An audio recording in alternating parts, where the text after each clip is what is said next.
go on tour, and then we'll wait 3-4 months and then go overseas, or wait a whole year sometimes. But we coming overseas this time. I appreciate y'all, and I thank y'all for being patient. So you've added businessman to your repertoire. What other ventures do you see yourself pursuing in the future? Ventures in the future. I just want to do music as long as I can. And anything else that's okay for me, I'm with it. I'm down. Like you know what I'm saying. I'm here. I'm able to create, and I'm just thankful to be here. So anything in the future is whatever you guys allow me to do. But you know what I'm saying. Whatever you guys like that I'm doing. So. Yeah. What do you think is the biggest challenge you face? The biggest challenge for me. The biggest challenge for me, that's a good ass question. I think the biggest challenge for me would be, everything is a challenge. I think being able to like figure out something meaningful to say or something that people can relate to is what I focus on the most. I try to focus on doing stuff that's relatable or doing music that's not just from a selfish standpoint or just from a selfish outlook. Like I don't want to have it from a one-sided thing. Like, you know what I'm saying? I don't know everything, so when I work and I do certain songs, sometimes I might hear a perspective that I didn't look at. You know, a different view that I might not have looked at it like that. So, you know what I'm saying? I think that's what it is for the most part. What is the planning process like for creating your choreography and your shows? Planning process, I would say me and my homeboy Josh, right? So Josh, I know a lot of my fans probably know Josh, know Jake, know everybody on the team. But I think the prepping time and the stuff that we do for the tours and rehearsals and shows, man, it goes from like a 2-month period. So we do rehearsals for maybe like I would say a month and a half, then all the stuff on the stage and when we bring to the stage for like a month. And then throughout that time, it'll take us all in all about 2.5 months to kind of like right before tour starts to prep. So we already been prepping and getting everything done for this new tour that we're working on. So, and the tickets is available. Whoever bought the 2 tickets get actually 1 CD. So thank you guys for buying that. Show. Make sure y'all come to the show too. Being a dad, what added responsibilities do you have as a man? Oh, dang. Oh, TeamBreezy coming with the questions. Being a dad, what added responsibilities do I have as a man? I don't think there is no added, responsibility. I think being a father,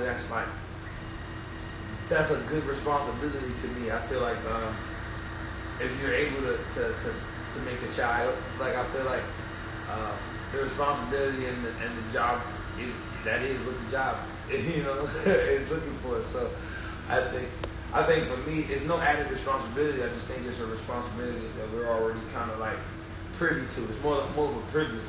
I think being a dad is fun.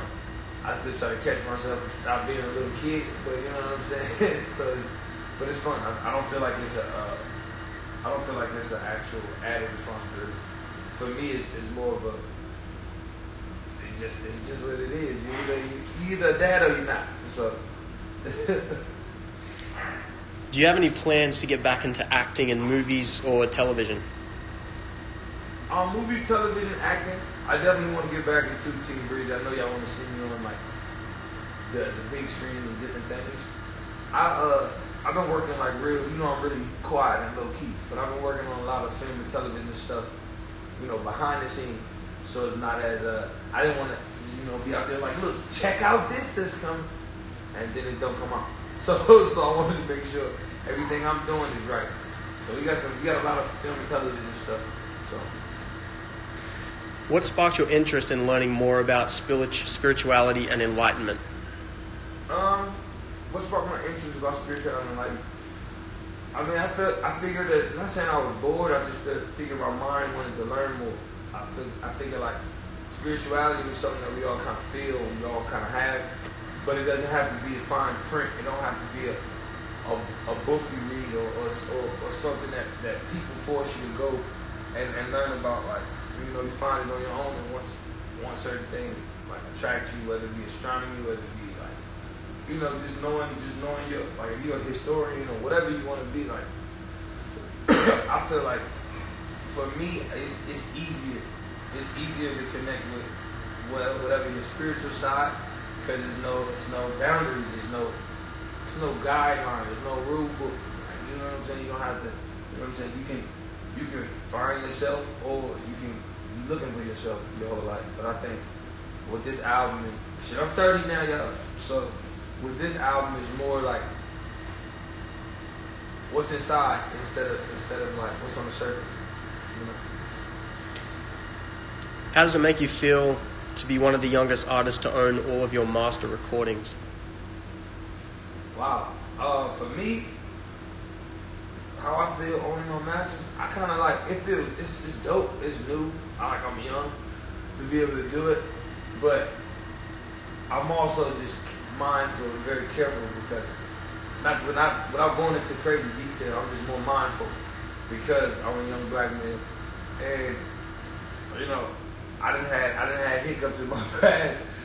So with this accomplishment, I think that the things that I'm doing now with my music, and you know, just where I'm at mentally when it comes to what type of songs I want to put out, or what I want people to recognize me for with certain songs, I just feel like it's more cohesive now. Like, it kind of makes more sense. It's like, and it's not.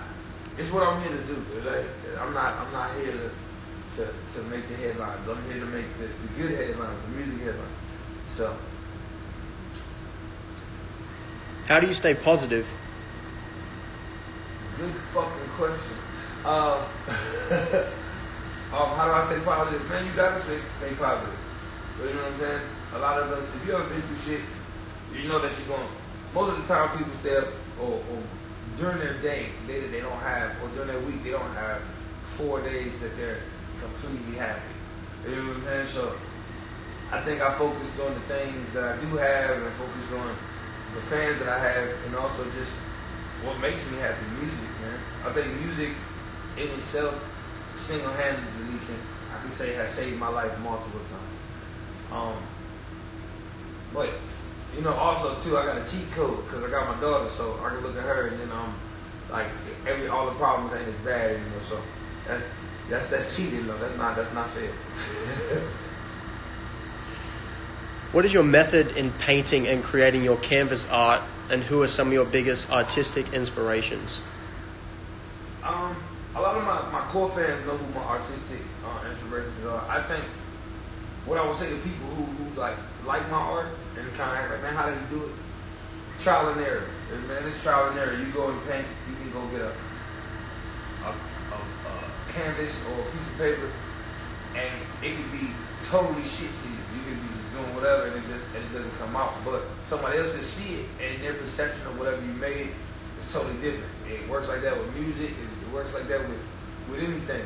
With your colors, with your favorite colors, same shit. So it's just like when I'm able to paint, I kind of like I don't worry about what painting I'm doing or who I learned from, like to do certain techniques. I just try to do the best painting I can. And then if it ain't dope to me, then fuck it. It ain't dope. I'll just go back and try to paint over it or redo it. It's no set stone, nothing is mandatory. So I think when I paint, the freedom behind that is why painters excel, why people excel at certain things, because there's a freedom behind it. It's not you're not strapped down to a desk and forced, you know what I'm saying, to learn a certain thing. You learn as you go. I think that's why I gravitate to a lot of different things. The last question, do you have a message for your fans?